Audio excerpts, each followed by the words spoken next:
Hello Virgo, this is your October forecast for 2016 and we're looking at the astrology of the month.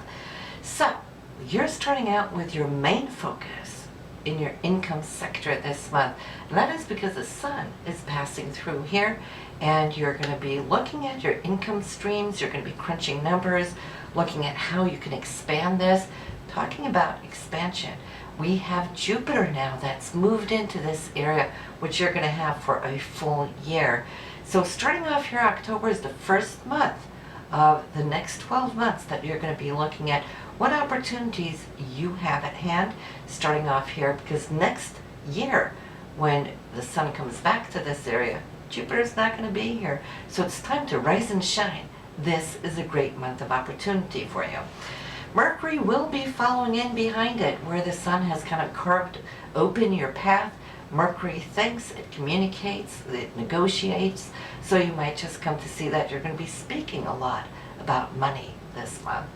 It being in the sign of Libra, that is you making choices, trying to balance your accounts and so forth, and you will find what really works and what doesn't work for you.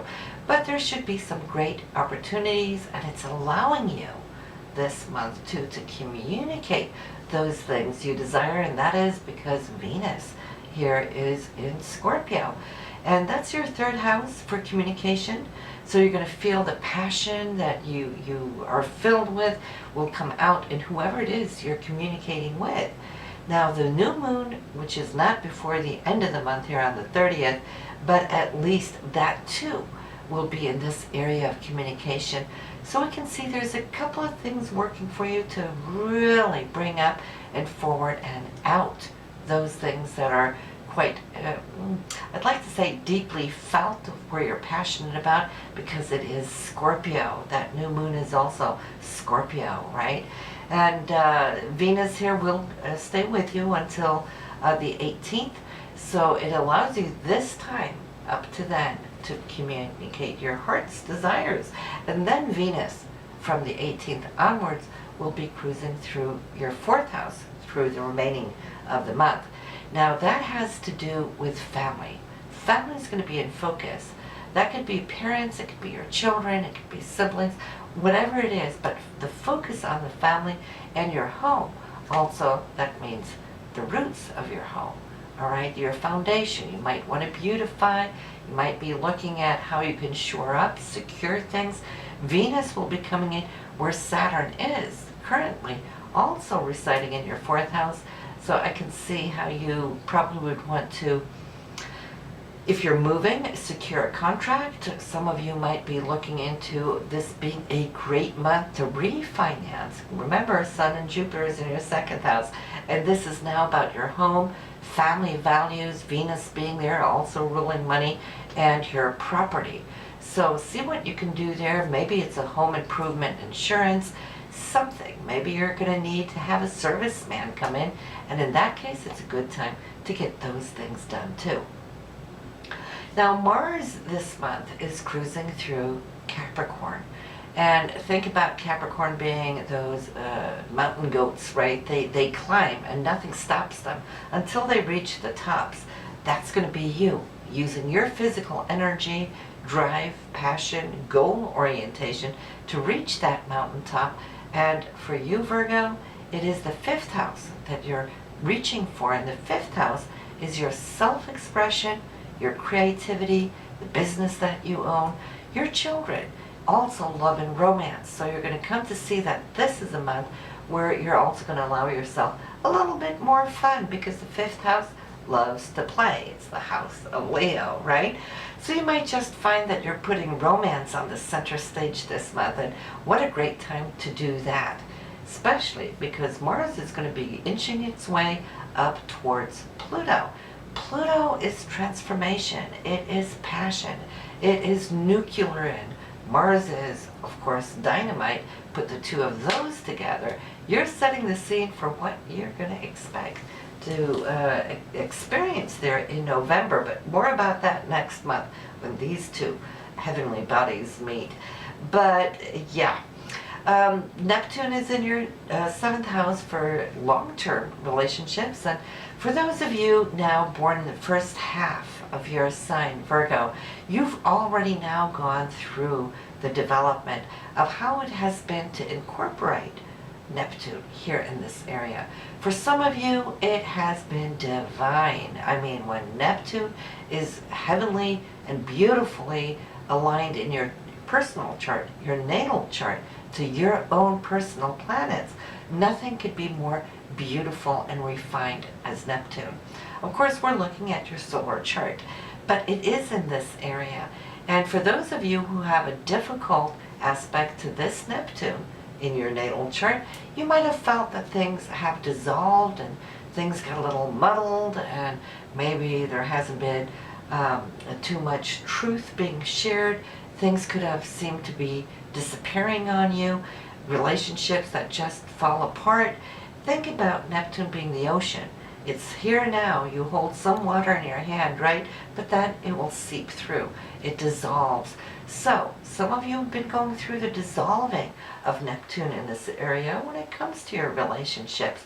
But for the others of you having beautiful alignments to your natal chart, you will have experienced the top of cosmic love with your soulmates and twin flames. So, the rest of you Virgos, the second half of the sign, have exactly that to look for. So you might want to know your natal chart if you don't, just to know what you can come to experience. Is it going to be a beautiful experience? Is it going to be one of those tricky pathways? Then we have Uranus still in your 8th house. There's 7 more degrees to go there before it is done. Looking over the ups and downs of your money security, not your income, not your month to month, but your savings and so forth. Some of you have really come to see money coming to you, either in form of inheritances, could be legal payouts, it could be investments and so forth. So it's been a little exciting here, and we still have ways to go with it. It's not done yet, but we're going to have the full moon in this area here on the 15th. So you can come to see how this is going to be illuminated for you alongside with how you are sharing with your partner. All right, this is also the area of intimacy, deep intimacy. So yes, we have our Astro Weeklies and we have the Tarot Weeklies. You see the icons down below, and they are always updated for whenever you tune in to listen to this monthly forecast. So when we're done with this reading, you can just simply click on them to go listen to them. And if you're listening through the phone, you can't click on them, but then you can find the link in the description down below. It will take you right there.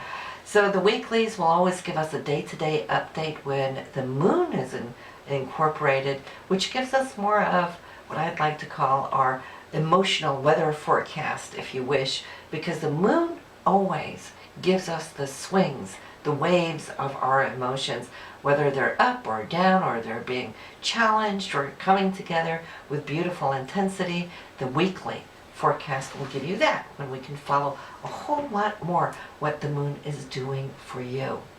But let's take a look at the major aspects this month, and it's starting off with a very romantic day and evening on October 1st, when Venus and Neptune get together and they do the dance. Venus being love and romance, and then Neptune being the higher octave of Venus. Put those two together in a harmonious aspect. Well, what do we get? We get that soulmate love. On the 5th, we have you looking at a certain situation where you're feeling that you'd like to secure something. Saturn here is with you on your side and asking you to look at the long-term prospect of whatever situation it is for you. This will be within the home area and your finances. So if you're needing to make a major choice, maybe something you're wanting to purchase, think about it. Think about the duration of how this, whatever it is you're going to purchase, is of good quality. That's what Saturn wants. He doesn't want the quick fix, right? But then on the 5th and 7th here, I see you up against a little challenge. This is Mars and Jupiter. They're squaring off alongside with the Sun and Pluto within these 2 days, 5th and 7th. So for you, Mars being in the 5th house, this could be one of your children. It could be a boyfriend-girlfriend scenario coming in, and then looking at who's going to pay what expenses do we want to go out with. If you have your own business, you might be thinking about where to place your money, how much to invest into it. So we have those situations. Mercury on the 7th will be ingressing, moving out of your 1st house into that 2nd house, which could come to help you think about things, okay, and streamline it. So if you're not having to move too quickly on this scenario, I think it's going to be a little bit easier once you get into that 2nd week. Now, talking about Mercury and Jupiter on the 11th, they will conjunct in your 2nd house. This is a great day to ask for a raise, to get a raise, to negotiate any kind of new contract, your commissions, your part of it, as not only do you have this going for you in your communication, but your action, your drive, the energy that you're showing out is also connecting with Neptune, which is your hopes and dreams, also in a very good aspect. So when these work together, all of them, well, I feel there's a lot of creative punch and juice, self-expression. This could also be a great time for you and your partner to figure things out of what it is long-term, your long-term goals together. On the 13th, you're kicking into action, so you are also on the 14th. Communication is great, it's enthusiastic. You're feeling that you're being heard from those you're speaking to. And that's not always the case, is it? But they are definitely listening to you. You're the it person here. And I feel the consequences from these communications are going to solidify something for you. And you may know that they're already on the 14th, or the consequence of what's coming from the 14th down the road a little bit. But I'm seeing that you are very convinced in those things that are important to you, and it's all about standing your ground. You're pretty good at that though, Virgo. You are an earth sign, right? We have a small minor disappointment coming up there on the 25th. We can't always avoid those, and it will be in the area of, could be love and romance. It's Venus and Neptune, so it's definitely those romantic planets that are kind of like having a little bit of a hiccup. It doesn't have to be something really big, but it could be, say you have a date night planned and then it gets canceled and it's like, oh my God, right? But don't be too disappointed. Venus moves quickly. And then I see already on the 26th, whatever the letdown was on the 25th, the 26th is going to bring it up to you with not just a kiss and a makeup, but actually putting something in place that maybe even would turn out better than if you had gone on the 25th. So whatever that may be, it could be a money hiccup too, since Venus also rules money. Say you lose your wallet on the 25th, and then boom, there it comes back to you on the 26th. Maybe some nice person is very honest, and if your phone number is there, it can be returned. Something like that, but you get my gist, right? It's also a time to feel optimistic, and I see you being so aligned with this energy. It's like your heart chakra is lifting and rising and kicking into action, and you're feeling you're on top of the world. What you're feeling is the enthusiasm now in the 2nd house. We talk about values and money and so forth in that 2nd house, but don't forget, the greatest value all of us can have is our self-worth. So Jupiter is expanding your sense of self and how you feel about yourself, that you're actually very capable now to take on new things. And you know, Jupiter has transited that 1st house for a whole year, so you've gotten used to this drive, this rise that you've had, and now you're starting to act upon it. That was last year's transit of Jupiter. Now on the 28th, it is a day where I'd like to caution us all just to be a little bit aware, because whenever we have Mars and Uranus together, I call that an earthquake aspect, especially when they are square or opposing one another. When they're good, well, then they are really good, and we can get a lot of things done, and unexpected situations. But when they're squaring like this, it's more like the tectonic plates are moving, you know, and we have tectonic plates in our own system. It's not just in the body of Mother Earth. And God knows that she's been quaking here over this last month. Lots of earthquakes. And I'm online with an earthquake watch. But on the 28th, yes, we can see that this might erupt within ourselves as something that snaps. And that's what those two planets do when they're up against each other. It's like all this friction suddenly gets. So people can be short-tempered. We can be short-tempered. Something that we might have trusted might just snap like that too. Mechanical parts, computers, and technology could have a short fuse too. So, you know, if your fuse goes out, your software goes down, the computer doesn't work, the microwave goes out, well, then you know the forces at work, Mars and Uranus, right? Thank God Mars is not lingering around like it would have done if it was in the slowdown period under a retrograde, because then we'd have an extended period of all this frustration that needs to vent. So we might feel it a couple of days, maybe a day or two prior, and a day or two maybe after, but the 28th is when it is exact.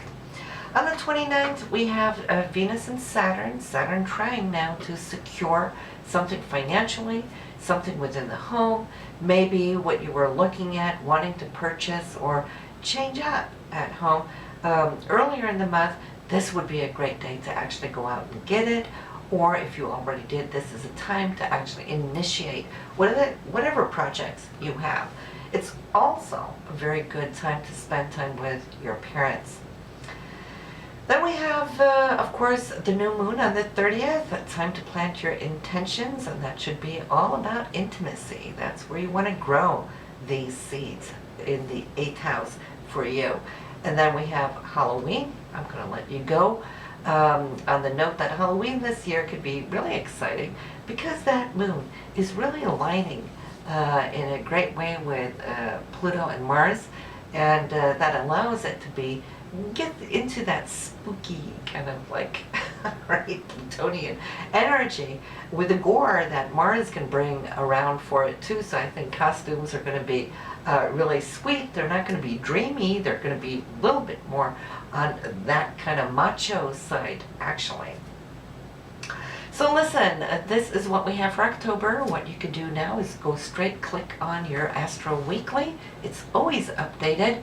They come out every Sunday in the mornings for those of you who want to get up bright and early on the Sundays, and also your Tarot Weekly. But listen, I'll see you now in November. Have a good one.